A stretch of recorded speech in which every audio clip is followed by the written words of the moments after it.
और रुक्मवती के गर्भ से अनिरुद्ध जी का प्रादुर्भाव हुआ है। बोलिए अनिरुद्ध जी महाराज की जय हो। अब ये जो अनिरुद्ध हुए हैं, यह जब प्रकट हुए तो क्या हुआ, इनका पूर्व में जो अभी बताया कि इनका विवाह किसके साथ हो गया था, इसका भी उत्तर आप लगे हाथों दे दीजिएगा। बोलिए अनिरुद्ध का विवाह भी कुछ क्षण पूर्व किससे हुआ था। पुनः आप लोग धन्य के भागी हैं भैया। इनका जो विवाह हुआ था यह रोचना के साथ हुआ था। रोचना जी के साथ इनका विवाह हुआ है। अब इनके दूसरे विवाह की चर्चा है, इसलिए कहते हैं आए हैं बहुत श्रम कर करके, अपने कार्यों को छोड़ करके आप इस कथा पांडाल तक तो पहुंच गए हैं, परंतु थोड़ा सा और कष्ट कर करके अपने मन चित्त को केवल और केवल कथा के लिए समर्पित करिए। अपनी बुद्धि से वो सारे कार्यों को निकाल दीजिए कि मेरे घर में यह हो रहा है, मेरा नाती ये कर रहा होगा, सब कुछ भूल जाइए। क्योंकि संसार के जीवों से आशा न किया करना। सब कुछ आपको पूर्व बता दिया है, फिर भी आप ऐसे कृत्यों को करते हैं। कथा को श्रवण तो आप कर ही रहे हैं, परंतु धन्य होगा कि आप सावधानी से उसका श्रवण करें। तो इस प्रकार से दूसरे विवाह की चर्चा है। शोणितपुर नाम का एक राज्य था, वहां का बाणासुर बड़ा ही भयंकर बलशाली राजा हुआ। अब ये राजा तो हुआ परंतु बड़ा भयानक था, बड़ा बाहुबल इसके पास था, और यह शंकर का बड़ा ही प्रिय भक्त था। भगवान शंकर इससे बड़ी प्रीति किया करते थे और इसको भिन्न भिन्न प्रकार के उन्होंने वरदान भी दिए थे। यहाँ तक इसको भगवान शंकर ने यह भी वरदान प्रदान किया था कि कालांतर में यदि तेरा किसी के साथ युद्ध होता है, किसी देव के साथ, यदि श्री कृष्ण के साथ भी तेरा युद्ध होता है, तो हे बाणासुर मैं तेरे तरफ से उस युद्ध में भाग लूंगा। ऐसा भगवान इससे बड़ी प्रीति किया करते थे। अब एक दिन क्या हुआ, बाणासुर ये जो था ना, ये कौन हुआ, आपने पूर्व में बलि का चरित्र सुना होगा, सुना सभी लोगों ने बलि राजा का चरित्र। तो इन्हीं बलि राजा की 100 संतानें हुई। उन्हीं 100 संतानों में से सबसे ज्येष्ठ जो हुआ, सबसे शक्तिशाली जो हुआ, जिसने बलि के बाद राज्य को धारण किया, वह यही बाणासुर है। अब इसने बड़ा भगवान की तपस्या कर करके भगवान को प्राप्त किया है। अब एक दिन क्या हुआ कि इसे दिखा कि संसार में कोई जीव ऐसा नहीं है जिसके साथ मैं युद्ध करूं। इसमें युद्ध करने की बड़ी खुजली थी। तब शिव जी ने इससे कहा कि सुनो, एक दिन ऐसा आएगा जिस दिन तेरे राज्य की ध्वजा टूट करके नीचे गिर जाएगी। उस दिन जब टूट करके नीचे गिर जाएगी तो हे बाणासुर, तू उस दिन समझ जाना कि तुझे मारने वाला, तेरी इस भूख को मिटाने वाला जो युद्ध की है वह प्रकट हो चुका है। तो आज इसकी ध्वजा नीचे गिर गई। बाणासुर बड़ा शंका में पड़ गया। एक प्रण से यह प्रसन्न तो हुआ कि देखो आज मेरी यह बल की जो अभिलाषा है युद्ध करने की वह पूर्ण होगी, परंतु दूसरे क्षण सोचा अब तो मेरी जीवन लीला भी समाप्त हो जाएगी। बड़ा दुख का, कष्ट का, विषाद इसे हुआ है। आगे जाकर के क्या हुआ भैया, इसकी जो पत्नी है उससे उषा नाम की इसकी पुत्री थी, वह प्रकट हुई है।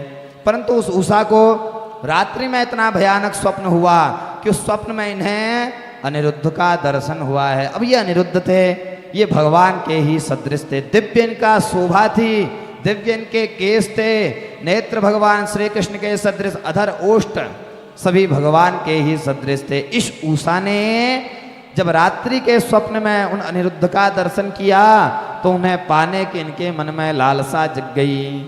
मन ही मन उनको अपना प्रियतम प्राण धन सर्वस्व इन्होंने मान लिया।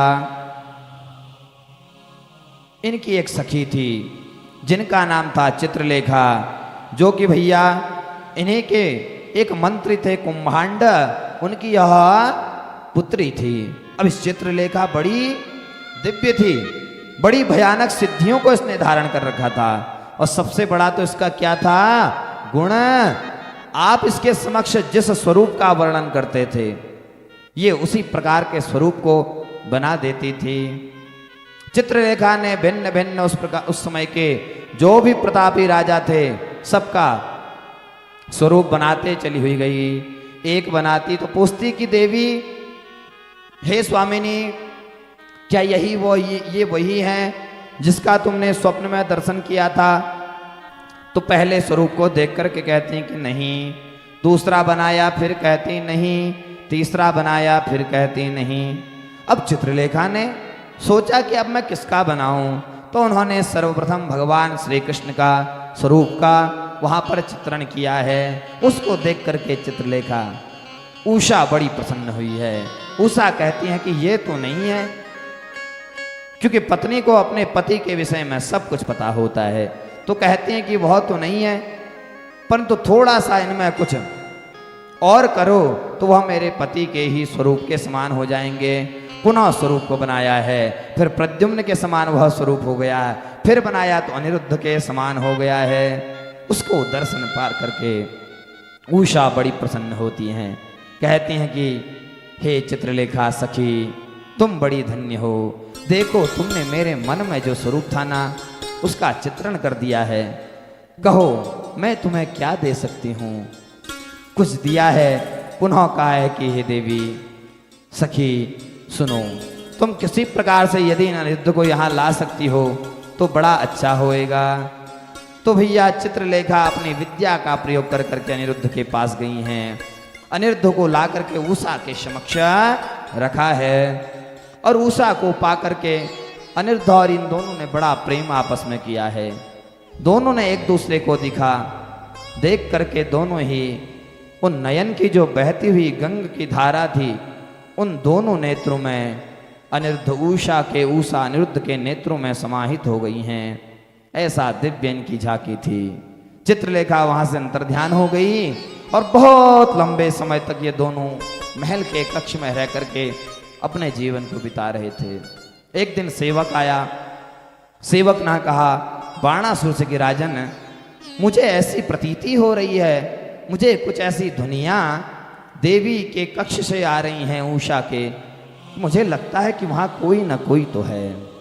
बाणासुर ने कहा कि तुमने मेरी पुत्री पर लांछन लगाया है, मैं जाकर के देखता हूँ, और यदि आज मैंने वहाँ किसी को नहीं पाया तो मैं तेरे प्राणों को हर लूँगा।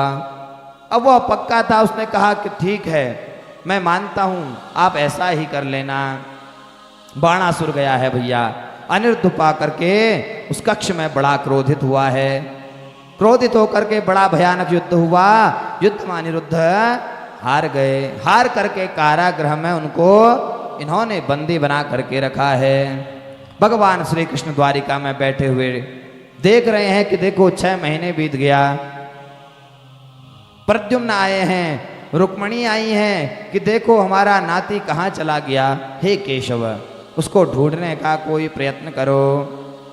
भगवान श्री कृष्ण तुरंत ही शोणितपुर में आए हैं। बड़ा भयानक युद्ध हुआ है। युद्ध में जैसा कि भगवान शंकर का वचन था, मैं तुम्हारे पास आकर के तुम्हारी तरफ से लड़ूंगा, तो आज भगवान शंकर श्री कृष्ण का बड़ा भयानक युद्ध हुआ है।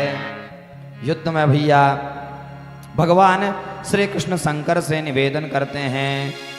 निवेदन कर करके भगवान शंकर वहां से चले गए, और आगे बाणासुर का भगवान ने संहार किया है। अनिरुद्ध को वहां से ले गए हैं और इनका विधि विधान से विवाह संपादित किया है।